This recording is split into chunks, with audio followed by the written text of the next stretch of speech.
Bonjour à toutes et à tous et bienvenue dans l'École du Futur. Très contente de vous retrouver. Voici le programme de cette nouvelle édition. D'abord le focus. On va démarrer avec un petit épisode de la famille tout écran. Pour commencer, on continue de suivre les aventures de Myriam, Erwan et leurs 3 enfants dans leur quotidien hyper connecté. On découvre ça dans un instant. Et puis elle a une idée derrière la tech, c'est Lisa de Bernard qui est avec nous aujourd'hui.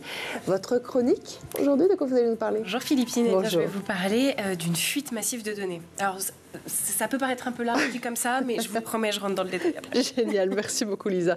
Et puis notre grand sujet du jour en 2025, les filles représentent à peine un quart des effectifs dans les écoles d'ingénieurs et certaines classes préparatoires scientifiques comptent moins de 10% d'élèves féminines. Pourtant les capacités sont les mêmes, les rêves aussi, alors on va en parler. Pourquoi les jeunes filles décrochent-elles des maths et des sciences en cours de route? C'est toute la question qu'on va poser justement à notre invitée Elodie Chabrol. Bonjour. Bonjour. Bienvenue sur le plateau de l'École du Futur. Très contente de vous recevoir, vous êtes scientifique, vous faites plein de choses aussi, avec des partenariats, etc., un livre. On va en parler dans un instant, juste après le focus.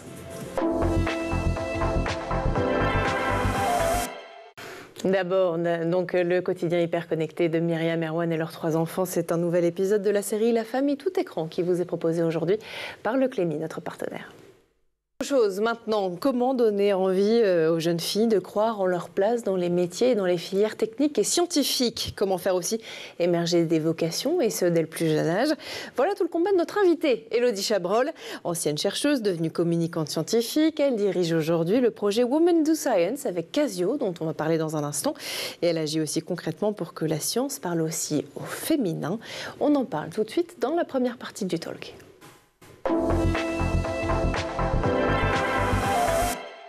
Elodie Chabrol, donc scientifique, merci encore d'être parmi nous aujourd'hui. Alors vous avez fait plein de choses, vous continuez de faire plein de choses. Vous êtes donc, je l'ai dit, communicante, vous animez, comment on peut appeler ça, des formats sur la science. Oui, je touche à plein de formats. J'ai un festival qui s'appelle Pint of Science. C'est ça. Où l'idée, c'est d'avoir des scientifiques qui viennent discuter avec le grand public pendant 3 soirs en simultané dans 27 pays du monde cette année. Donc, rien que ça. Ouais, 500 villes. Donc ça commence en Australie, ça termine à Los Angeles. Et on reprend généralement le lendemain ou quasiment en même temps. Pendant donc 3 jours. D'accord. Voilà, l'idée c'est vraiment d'aider les scientifiques à communiquer au grand public et de montrer la diversité des profils aussi. Alors justement, parce que quand on parle d'orientation, ce qu'on fait très régulièrement sur ce plateau, dans l'École du Futur, les jeunes filles souvent, et d'ailleurs dans les médias, les jeunes filles le disent, mais aussi les études nous montrent qu'aujourd'hui c'est difficile de se projeter dans des métiers et des filières techniques, scientifiques, parce qu'on manque de représentation, parce qu'on a du mal aussi à se projeter. Expliquez-nous peut-être déjà pour commencer votre métier. Vous êtes neurogénéticienne de formation, communicante scientifique aujourd'hui. Quel est votre parcours et qu'est-ce que vous faites aujourd'hui? Alors mon parcours, j'étais au labo, donc j'ai fait de la recherche pendant 12 ans, donc j'ai travaillé sur l'épilepsie, qui est une maladie neurologique assez connue. Je travaillais sur la génétique de l'épilepsie, donc en gros comprendre comment ça se passe, comment ça peut être transmis, et puis après essayer de la combattre avec de la thérapie génique, donc en gros utiliser des gènes pour retourner l'épilepsie contre elle et la combattre. Et puis pendant que j'étais encore chercheuse, j'ai aidé à développer un festival, donc le fameux festival Pint of Science, il y a 12 ans.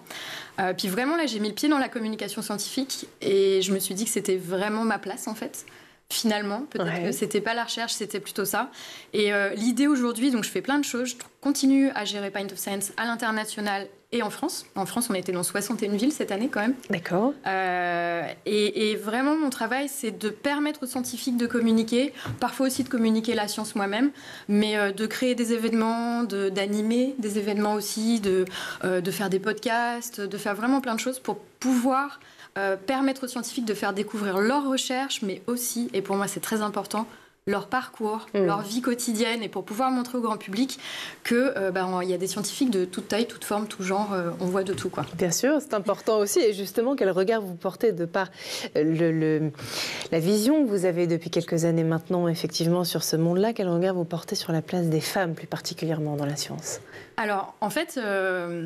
J'aimerais bien dans un monde idéal que cette question ne se pose pas, mais c'est vrai que moi je suis biologiste, donc j'ai eu la chance d'être dans le monde scientifique où il y avait le plus de femmes.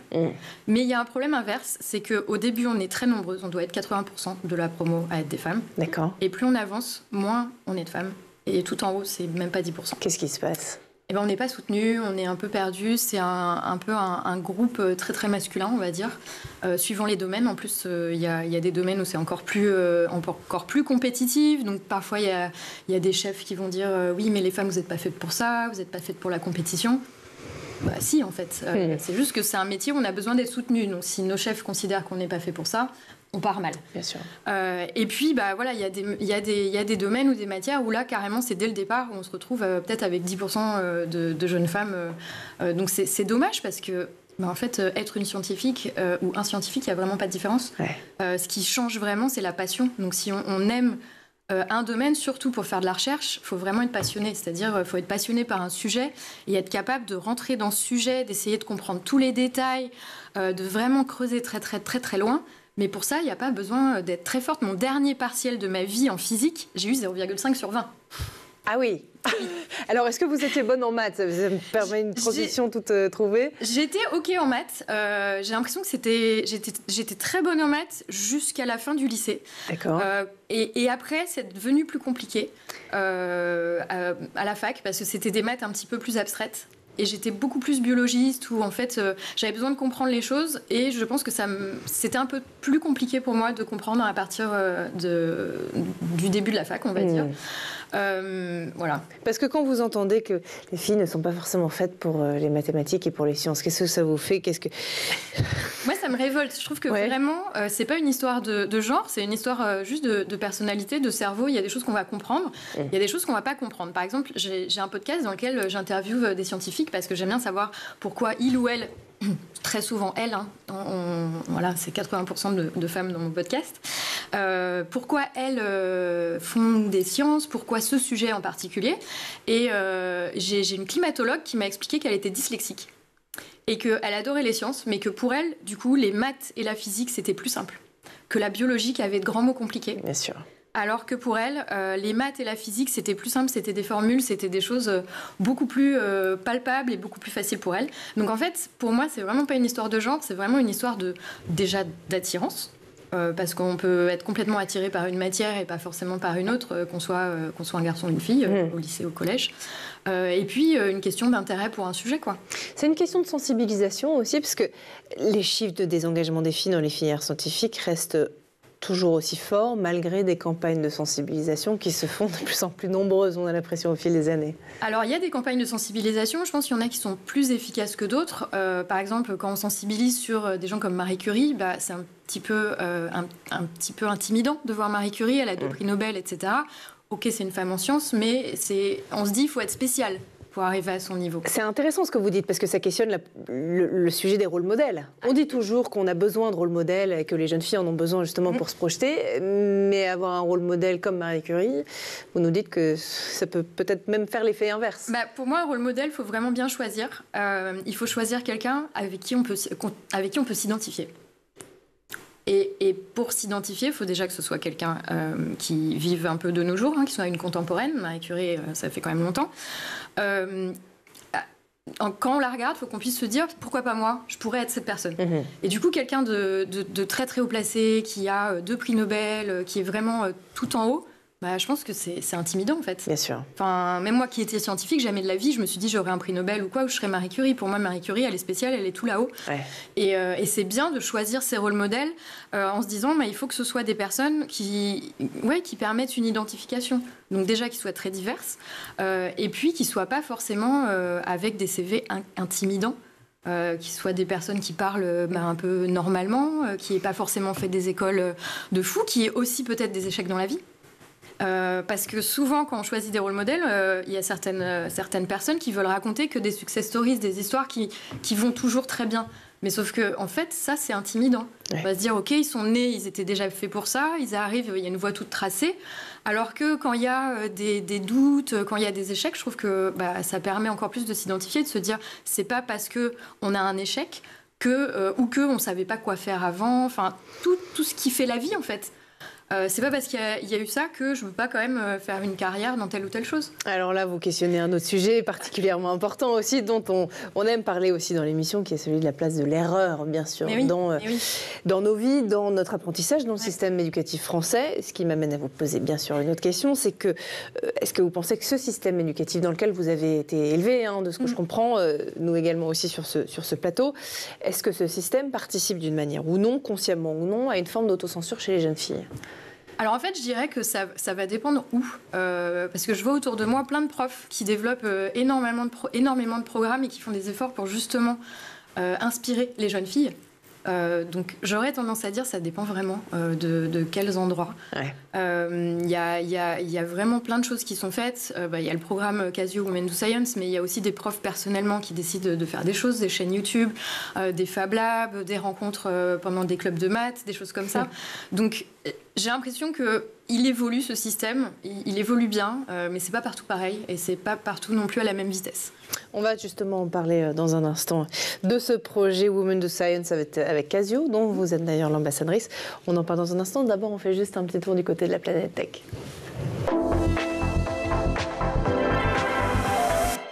Images et vidéos, c'est le Zap, c'est le meilleur d'Internet, vous allez voir, et c'est toujours l'œil de Jean Martineau.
Et on est de retour toujours sur le plateau de l'École du Futur et en compagnie de notre invitée aujourd'hui, Élodie Chabrol.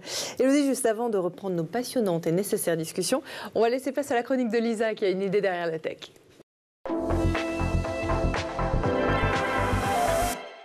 Alors Lisa, aujourd'hui, vous allez nous faire un petit point cybersécurité, de ce que j'ai compris, parce que d'ailleurs, il va être loin d'être réjouissant, oui, ça aussi, j'ai compris, malheureusement, et pour cause. Ouais, c'est clair.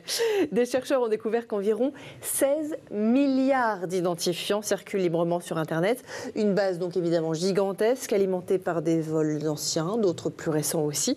Vous nous expliquez ce que ça veut dire concrètement et surtout comment réagir, bien sûr, pour protéger nos comptes. Et oui, c'est un chiffre qui donne le vertige, Philippine, je le répète, 16 milliards d'identifiants identifiants mail, mots de passe, cookies exposés directement sur Internet. Concrètement, ça veut dire que des informations qu'on pensait protégées, souvent agrégées, se retrouvent agrégées plutôt dans des bases de données parce que ce n'est pas normal qu'elles le soient, et que n'importe quel du coup cybercriminel peut acheter ou partager. Alors qu'on comprenne bien le sujet, est-ce qu'il s'agit d'un nouveau piratage géant ou est-ce que c'est une forme de compilation de différents piratages? Alors c'est une bonne question effectivement, puisque lorsqu'on lit certains titres de presse, on peut avoir l'impression que justement qu'il s'agit d'un seul vol de données unique, alors que c'est plutôt une compilation, hein, comme vous l'avez si bien dit en introduction. Les chercheurs à l'origine de cette info expliquent qu'ils ont rassemblé 30 bases de données issues de vols qui datent parfois de plusieurs années ou bien récoltées via des logiciels malveillants, ce qu'on appelle les info-stealers. Et ces malwares, en fait, ils aspirent vos identifiants directement sur vos appareils. Par exemple, si vous téléchargez une application piratée, à ne pas faire, ou un fichier douteux. Cela concerne notamment Apple, Google, Facebook, Telegram, mais également des VPN et jusqu'à certains services gouvernementaux. Donc pas de piratage massif d'un seul coup, on l'a compris, mais un stock colossal d'informations réutilisées.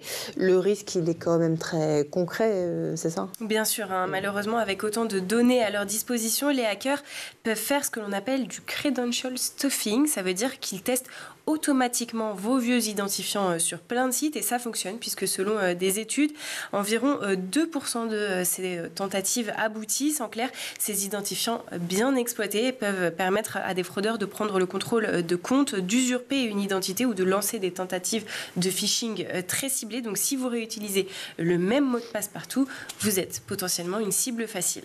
Maintenant qu'on a l'information, Lisa, vous vous en doutez, on a envie de savoir qu'est-ce qu'on peut faire. Eh bien, premièrement et certainement, c'est le plus simple à faire, changer votre mot de passe s'ils datent ou s'ils sont réutilisés sur d'autres sites. Puisqu'on multiplie les mots de passe, bien évidemment, je vous invite à utiliser un gestionnaire de mots de passe, ce qui permet d'avoir des mots de passe uniques et solides pour chaque compte.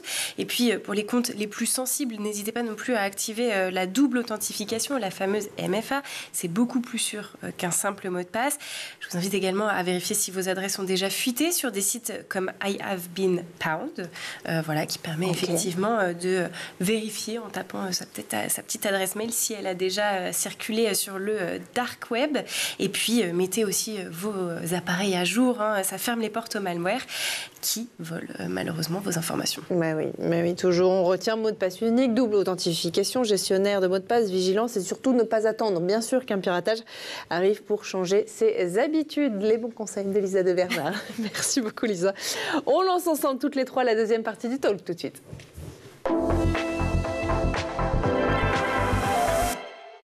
Deuxième partie du talk tout de suite avec toujours bien sûr Lisa de Bernard, notre chroniqueuse, et notre invitée aussi Élodie Chabrol. Je rappelle que vous êtes scientifique et alors vous êtes ambassadrice d'un projet mené par Casio qui s'appelle Women Do Science. Vous nous en dites plus ? Eh bien, ce projet, justement, on parlait en première partie de choisir des rôles modèles. Eh bien, l'idée, c'est de choisir des rôles modèles qui sont justement des rôles modèles qui sont toujours vivantes, des femmes qui ont un parcours peut-être moins intimidant que Marie Curie, pour les mettre en avant pour ce programme. Donc, Casio les met en avant de plusieurs façons. Des impressions sur des coques de calculatrices, par exemple, mais surtout des posters. Alors, j'en ai pas là, mais des posters, des livrets d'activités que vous pouvez récupérer sur le site casioeducation.fr. D'accord. Pour les classes ou en demander quand vous êtes professeur. Donc, pour permettre de placarder ça un petit peu partout dans les classes. Et je pense que ça peut aider que ça devienne normal de voir des femmes scientifiques un peu partout et voilà, voir leur nom, voir ça permet de normaliser la chose, quoi. Est-ce que le fait justement de voir des femmes parler de science avec passion, ça peut suffire quelque part à créer des vocations ? Qu'est-ce que vous constatez auprès des jeunes ? Alors je pense que oui. Je pense que ça peut créer une étincelle. Parfois, là où ça va être plus compliqué, c'est la mise en application. Ah oui. Parce que l'étincelle, elle peut être là, mais si on ne sait pas où aller, comment faire, quelles études faire, etc., ça devient compliqué.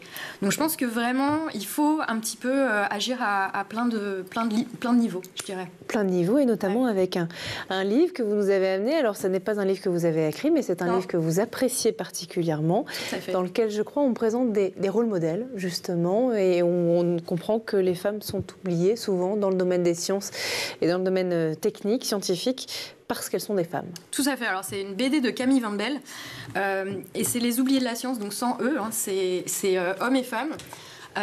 Mais l'idée, c'est vraiment de montrer plein de parcours, plein de recherches aussi. On découvre plein de choses en sciences vraiment bien. C'est fait très drôle. C'est une BD très très drôle. Ça permet de voir souvent que les oubliés masculins de la science le sont parce que c'est une histoire de timing, parce qu'ils ont une idée qui à l'époque peut-être était un peu trop révolutionnaire et qui est passée sous le tapis. Et on voit souvent que les femmes, c'est souvent parce que ce sont des femmes, elles se font piquer leurs résultats par leur chef, par de plein de façons possibles, et on les oublie souvent parce que ce sont des femmes.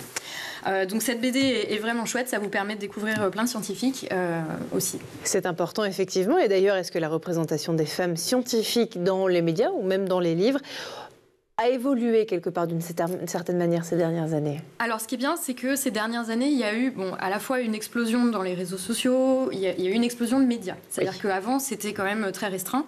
Donc il n'y avait que quelques scientifiques qui filtraient jusqu'aux télé, peut-être, livres, magazines, radio. Maintenant, il y a beaucoup plus de présence. Donc on peut voir beaucoup plus de monde.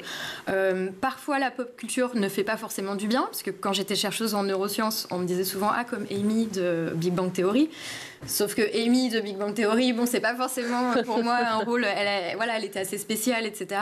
Et c'est chouette de la mettre en avant, mais tout le monde n'est pas forcément comme ça. On a tendance à voir les scientifiques souvent un peu bizarres, avec un langage un peu compliqué, très perdus dans les détails, dans leur science tout le temps, etc. Donc c'est vrai que parfois, ça peut faire plus de mal que de bien, mais il y a clairement une représentation qui est différente.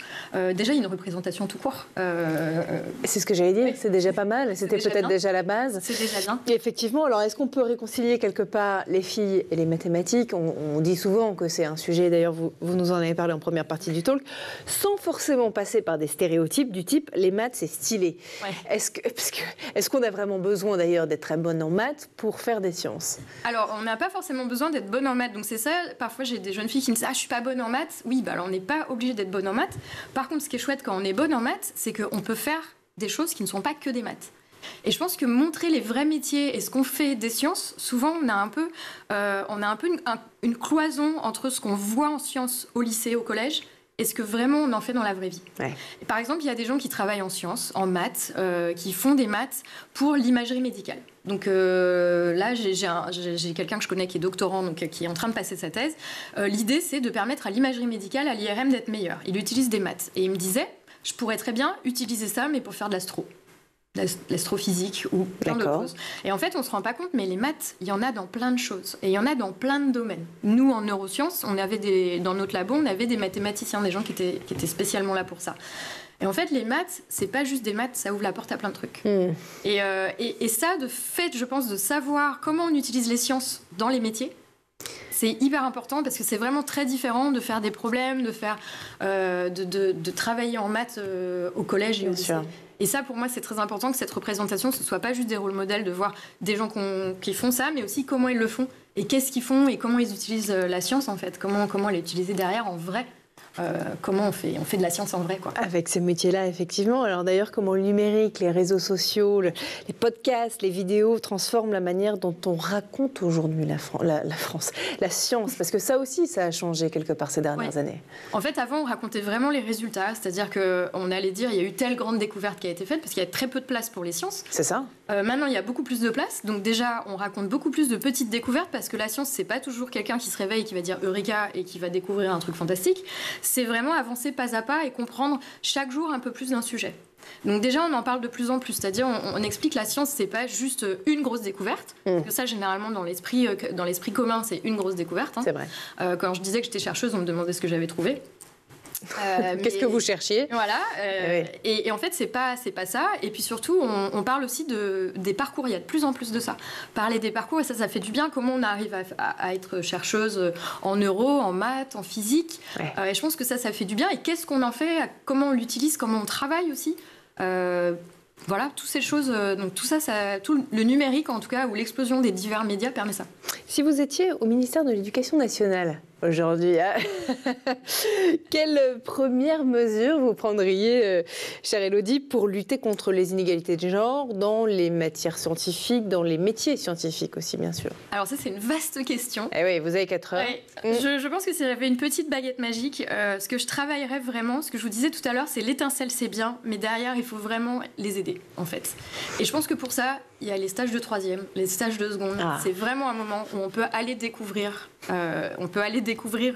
ces métiers, voir comment c'est fait, en fait, comment on fait la science, donc découvrir les gens qui font ces métiers, mais aussi comment on travaille. Et je pense que vraiment, il y a des choses à faire là-dessus, parce que malheureusement, souvent, ces stages, on les fait chez les amis des parents, chez les connaissances des parents, et du coup si on n'a pas des parents avec des connaissances qui sont scientifiques, ça devient tout de suite très compliqué. Tout à fait.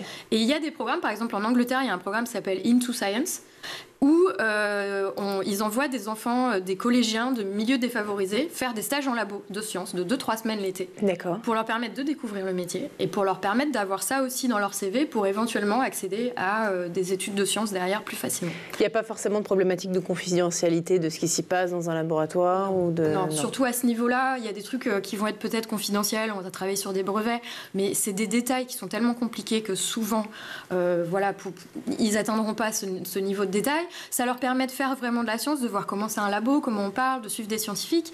Donc pour moi, vraiment, ce serait peut-être, je ne sais pas comment, mais permettre à ces étudiants, à ces jeunes collégiens et lycéens d'accéder à ces métiers. Donc je ne sais pas si c'est d'avoir un programme, d'avoir une database de scientifiques qui sont prêts à les accueillir, que chaque institut peut-être ait ouvertement une base de scientifiques qui serait prêt à les ouvrir, mais en fait leur permettre de découvrir ce que c'est que la science vraiment, parce que parfois, je pense qu'on peut avoir l'étincelle et se dire « je veux faire ça », mais si on ne sait pas où aller, on ne sait pas comment c'est vraiment, on va plutôt se ranger vers ce que les parents vont nous envoyer faire, qui connaissent, qui aura l'air d'être la voie un peu plus de sécurité, on va dire. Surtout que le domaine scientifique, et notamment de laboratoire, est un milieu très éloigné de ce que les enfants connaissent, évidemment, en classe. Et donc, il faut découvrir. Vous avez d'ailleurs travaillé dans un laboratoire en préparant cette interview, où vous me disiez que vous qualifiez en tout cas de sexiste. C'était compliqué, je crois. Qu'est-ce que ça révèle, cette expérience du monde de la recherche aujourd'hui? En fait, encore une fois, ça va vraiment dépendre déjà des sujets. Je pense que plus le sujet en neurosciences, c'était vraiment très très compétitif. Donc plus le sujet est compétitif, plus il y a de monde qui travaille dessus, plus potentiellement on risque de se faire à la fois scooper, ça c'est le gros truc en science, c'est-à-dire on vit pour publier nos recherches, mais parfois il y a des équipes qui travaillent sur les mêmes sujets que nous et qui publient juste avant. Et donc ça, vraiment, en fait, on se fait voler le scoop. C'est ça un peu. C'est-à-dire que c'est volontaire, ce que vous nous expliquez. Oui, c'est-à-dire qu'on est plein d'équipes à travailler sur la même chose. Donc tout le monde est en train de préparer des articles, etc. Et il y en a qui publient avant nous. Donc c'est pas du tout malveillant, c'est malheureusement la vie en recherche. Donc il faut vraiment être rapide, il faut vraiment tout donner. Et parfois, dans ces milieux vraiment compétitifs, il faut le support du chef, il faut le support du labo et... Parfois, il y a encore certains labos où c'est encore l'ancienne mentalité où, moi j'ai entendu, les femmes c'est là pour le thé et les notes. Voilà, c'est ça qu'on a dit. Mais il y a aussi des gens qui font très attention justement de soutenir des femmes, de soutenir femmes et hommes d'une façon complètement égalitaire. Et donc voilà, ça va... Les choses changent. Les choses changent, très dur à dire. Mais ça va dépendre des endroits, ça va dépendre des mentalités et puis de la compétition. Donc voilà, mais les choses changent, très clairement. Le chemin, tout ça est en route et le chemin continue à être tracé, en tout cas grâce à vous, notamment. Merci beaucoup. Merci à vous d'avoir été parmi nous aujourd'hui et bravo pour ce que vous faites. Merci aussi à vous, Lisa, d'avoir été parmi nous aujourd'hui pour cette chronique et puis pour cette analyse. Merci à vous de nous avoir suivis aussi, à Edouard Degnaud d'avoir produit cette émission. Et puis on continue à parler de ces sujets-là qui sont importants, toujours dans l'école du futur, dès demain à 12h30 sur School TV. D'ici là, passez une très belle journée. Ciao.